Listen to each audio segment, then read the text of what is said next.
Pode não parecer, mas quando a gente fala em gerações de SUVs compactos, no Brasil, o Honda HR-V é um dos mais antigos. Eu vou explicar melhor essa história, mas também vou aproveitar para mostrar esse aqui, que é o Honda HR-V EXL 2021, que é a versão que recebeu mais novidades desse SUV compacto nessa nova linha. E também vamos conversar um pouco sobre, ainda vale a pena comprar um HR-V hoje? Esse é o vídeo de hoje.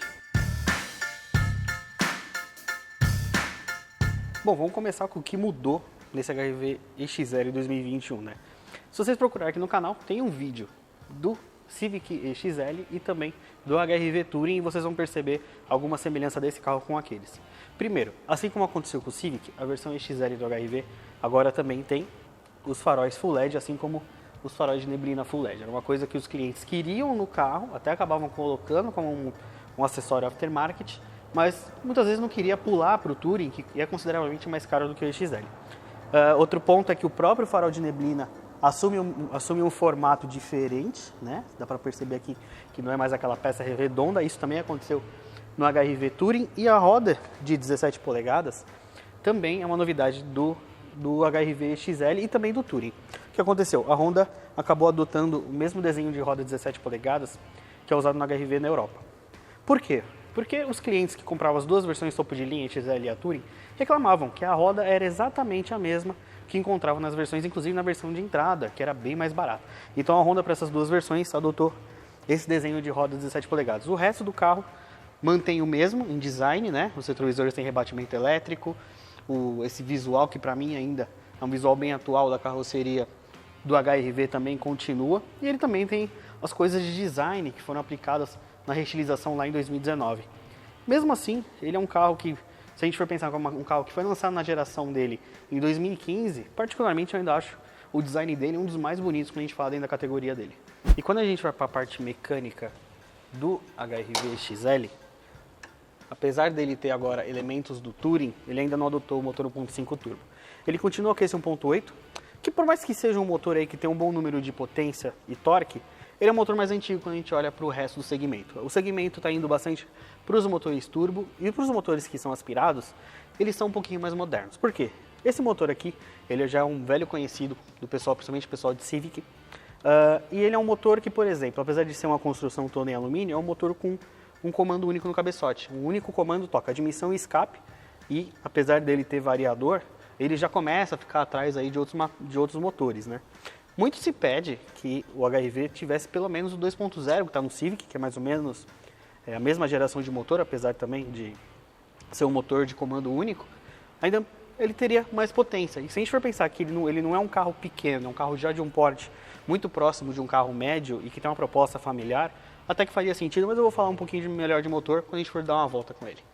E é legal porque dentro dessa moda de SUV coupé, se a gente for olhar um pouco para o HR-V, ele já traz um pouco, né? Ele já tem aqui um caimento de teto bem suave, um vidro traseiro pequeno. Essa solução da maçaneta aqui na coluna C é algo que veio até para a nova geração, que já foi apresentada lá no exterior. Isso aqui acabou ficando, é bonito e é prático, deixa essa aqui livre, né, da maçaneta. E aqui atrás, as mudanças, até mesmo depois da reutilização, não foram tão pesadas. A gente está falando de uma lanterna em LED, né, mesmo aqui na versão EXL, com essa assinatura noturna principalmente, mas um ponto que esse carro ele ainda é muito bom é quando a gente fala em porta-mala. O porta-mala do HR-V ele ainda é uma referência, aqui eu estou com os bancos rebatidos, o que transforma, eu quero até mostrar para vocês a história do Magic Seat na hora que a gente estiver sentado lá dentro. Mas esse porta-malas aqui, ele ainda é um dos maiores da categoria. Bom, e outro ponto que com certeza ainda é um argumento de venda do HR-V é essa daqui, né? Olha o espaço interno que esse carro tem.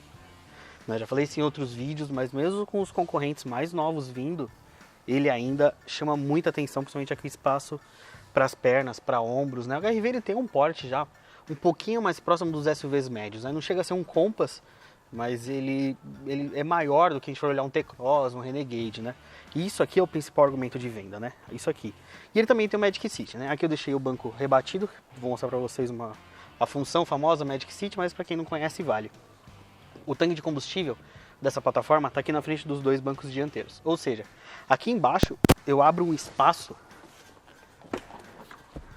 para levar cargas, né? Eu tenho aqui um piso praticamente plano, se eu levar uma coisa mais alta, mas eu também posso rebater o banco da forma tradicional, Aqui cabe uma coisa, você pode levar coisas também altas, você pode levar coisas, em resumo, você pode trabalhar com diversas coisas mais volumosas, e também o próprio porta-mala, como eu já disse, é bom, mas se você precisar de mais espaço, levar uma bicicleta, levar alguma coisa, o HRV vai comportar tranquilamente. Bom, e quando a gente vem aqui para já a parte do interior do HRV, a gente começa a ver alguns pontos de idade, né? O acabamento do HRV, vou até acender a luz aqui, ele não é um acabamento ruim. Ele tem aqui o plástico rígido aqui em cima, né? Mas ele tem uma parte emborrachada aqui no meio, mesmo nessa versão XL. Volante em couro e tal. Agora um ponto, por exemplo, quando a gente começa a ver a idade. Primeiro, o painel de instrumentos é o mesmo do Fit, né? Tem os 3 elementos circulares, o computador de bordo com uma letra branca, tá? Uma tela bicolor, não é nada colorido. E você acaba fazendo tudo por aqui, no comandinho aqui em cima do painel, no lugar de ser aqui no volante, né? Aqui no volante eu tenho comando de som, telefone e piloto automático, sistema de ar-condicionado automático, retrovisor fotocrômico, uma coisa que, por exemplo, não tinha no lançamento, ele acabou vindo. Agora um outro ponto que a gente começa a ver a idade, central multimídia. É uma central multimídia, tela de 7 polegadas, com Apple CarPlay e Android alto por fio. O fio você põe aqui embaixo, você pode pôr o celular, como eu coloquei aqui no console, e resolvido, né? É uma central que já começa a ver um peso de idade, não só pelo tamanho da tela, mas pelo software, tá? Mas isso aqui é um ponto que pra gente tem algumas pessoas que é importante, algumas não, né? Quando a gente parte aqui, um câmbio automático do tipo CVT, com a simulação de 7 marchas pelas borboletas aqui atrás do volante, freio de estacionamento elétrico, com o sistema brake hold, aquele que você fica com o carro parado, só basta pisar no freio uma vez que ele vai segurar o carro. Ele pode ser, você pode ligar ou desligar. O HRV chama atenção justamente também pelo acabamento das portas com material suave ao toque, aqui nas laterais, que acaba contrastando um pouco, por exemplo, com essa luz de teto, que uma luz de teto simples demais já para um carro que tem um acabamento tão legal, tanto tempo de mercado, né? Mas, por exemplo, é um carro muito confortável, os bancos são grandes, os bancos são bem confortáveis, eles abraçam bem o corpo, eles foram revistos na reestilização desse carro. Então, esse também é um ponto. É um carro muito confortável, tanto aqui quando a gente senta, já mostrei espaço interno, como também na parte de dirigir. Falando em dirigir, ele não tem uma chave presencial, é uma chave canivete, que você põe aqui, vira e bora lá andar com o HRV EXL 2021. E o que vale falar, né, do HRV quando a gente está andando com ele, né? Primeiro, tá uma bela chuva, né? Mas sabe que a chuva é um bom momento para você analisar, por exemplo, a parte acústica do carro, né?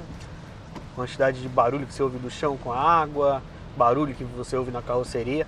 E nesse ponto o HRV é muito bem isolado, né? Ele ainda é um dos carros... Ele é um carro muito bem construído. Desde que ele foi lançado, ele sempre se diferenciou um pouco no segmento dele por ser um carro muito bem construído, a gente percebe, né? Aqui a gente tem uma plataforma que é a do Fit, né? Por isso que ele tem justamente até o Magic Seat que eu acabei de mostrar para vocês. Então é um carro que tem uma proposta, ele é um carro muito bem construído. Ele não é barato, ele nunca foi um carro barato, até mesmo dentro do segmento de SUVs compactos, ele nunca foi um carro que se posicionou como um dos mais baratos, né? Bom, e por que ele ainda é um carro muito interessante quando a gente pensa em mercado mesmo, aí com uma geração, provavelmente para chegar no Brasil em 2022, essa nova geração é quase certo que vai se posicionar um degrau acima, ele já vai se tornar um concorrente de Toyota Corolla Cross, né? Mas por que ele ainda é um carro muito interessante? Ele é um carro, primeiro, muito confortável de suspensão. Falei do conforto acústico do carro, ele é muito bom, mas também a suspensão dele. Se você já teve um HRV antes da reestilização, vai falar, mas o carro é duro, né? Mas quando esse carro foi reestilizado, a Honda retrabalhou a suspensão, né? Ela fez um trabalho para deixar ele justamente mais confortável. E é muito perceptível, você anda, aqui a gente está em São Paulo, aqui eu estou na Marginal, que é uma via com asfalto bom, mas você anda em umas vias com asfalto mais ruim, com asfalto com mais buracos, mais ondulações, você percebe que ele absorve muito bem, né? Ele é muito confortável nesse ponto, os bancos ajudam bastante, né? Já falei que os bancos são confortáveis, mas o trabalho da suspensão também. Motor, né? Beleza, motor 1.8, é um motor conhecido, é um motor aí desde o começo do HR-V, é um motor que já esteve no Civic na geração passada. E é um motor que conversa muito bem com o câmbio CVT, tá? O CVT ele gosta de trabalhar justamente baixas rotações, o que ajuda nessa coisa do conforto acústico, mas também o desempenho assim, na cidade ele é um carro que vai bem, tá? Ele se locomove bem. Acho que falta um pouco, por exemplo, na estrada. Na estrada ele já sufoca um pouquinho, né? É um motor que já pede um pouquinho mais de acelerador para você trabalhar melhor a parte de marchas, até começar a brincar com a simulação. Mas isso acaba piorando quando você vai para o carro na proposta dele familiar, né? Você põe 4, 5 pessoas, bagagem, ele já começa a ficar limitado. Nem tanto por potência, mas mais por torque e por ser um motor aspirado, né? Na época que ele foi apresentado, a gente tinha EcoSport e Duster, né? E esse carro ele acabou se tornando um carro mais antigo, por quê? O EcoSport a gente sabe que deixou de ser produzido, o Duster se renovou de geração no comecinho de 2020, então fica com o HR-V e o Renegade, essa coisa dos dois mais antigos, quando a gente fala em gerações, né? E quando ele chegou, era ele e o Renegade que se destacavam. O Renegade tinha a versão turbo diesel, mas ainda tem a versão turbo diesel, mas o grande volume era 1.8, o e-torque, a gente sabe que o e-torque ele não é um desempenho para o peso do carro, né? Então o HR-V ali se destacava. Mas depois veio o Creta, que tem um 2.0 aspirado.